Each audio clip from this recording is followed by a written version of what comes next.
बिस्मिल्लाहिर्रहमानिर्रहीम। अस्सलाम वालेकुम वीवर्स, उम्मीद है आप सब लोग खैरियत से होंगे, ठीक ठाक होंगे। आज हम आपको बताएंगे छोले अच्छी तरीके से उबालने का सही तरीका कि किस तरह से छोले उबाले जाएं कि उनका छिलका भी ना उतरे और वो बिल्कुल सॉफ्ट और बहुत ही अच्छे और खिले खिले से बॉयल हों। तो चलिए फिर बताती हूँ आपको छोले उबालने का सही और असल तरीका।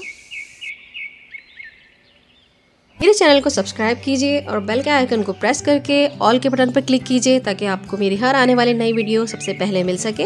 और अगर वीडियोस पसंद आए तो एक लाइक भी कर दीजिए। मैंने तकरीबन 1 किलो के करीब सफ़ेद छोले ले लिए थे। साइज़ में थोड़े बड़े थे ये, तो ये सोख होने के बाद थोड़े से और बड़े हो गए हैं। इनको मैंने 1.5 टीस्पून सफ़ेद सोडा डालकर पूरी रात के लिए भिगो दिया था, तकरीबन 7 से 8 घंटों के लिए।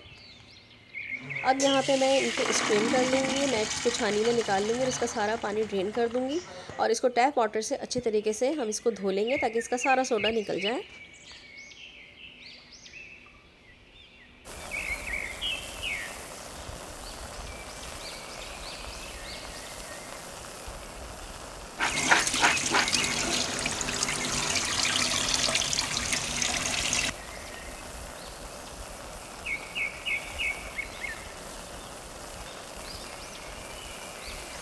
अब यहाँ पे मैंने पानी पहले से ही बॉयल होने को रख दिया है। पानी गर्म होने के बाद मैं इसमें ये छोले ऐड कर दूँगी और इनको हम खुले बर्तन के साथ ही पकाएंगे, इसको ढक के नहीं पकाएंगे। और तकरीबन मैं इसमें 1.5 टेबल स्पून नमक शामिल कर दूँगी।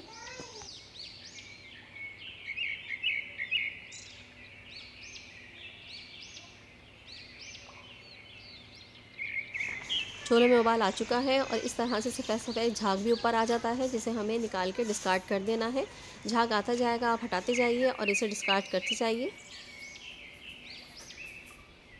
आधा घंटा तकरीबन मीडियम लो फ्लेम पे मैं इसे बग़ैर ढक्कन ढके पकाऊंगी। और जब ये पक जाएंगे, देखें इस तरह से इसमें उबाल भी आता जा रहा है और ये पकते भी जा रहे हैं। तकरीबन आधा घंटा हम इसको पकाएंगे। आधा घंटा बग़ैर ढके हमें इसे पकाने के बाद अब मैं 10 मिनट के लिए इसको ढक के पकाऊंगी। फिर ये हमारे छोले बनके बिल्कुल तैयार हो जाएंगे। ये देखिए 10 मिनट बाद छोले हमारे गल के बिल्कुल रेडी हो चुके हैं। फ्लेम मैंने ऑफ़ कर दी है और ये देखिए कितने अच्छे, छिलका भी नहीं हटा है इसका और बहुत अच्छे तरीके से ये बॉयल हो चुके हैं। अब इन्हें निकाल के मैं दिखाती हूँ आपको कितने खिले खिले और अच्छे छोले उबल के तैयार हो चुके हैं। ये देखिए मैं इसे आपको प्रेस करके भी दिखा देती हूँ। बहुत हल्का सा प्रेस करने पर ही ये देखें कितने आराम से ये टूट रहे हैं।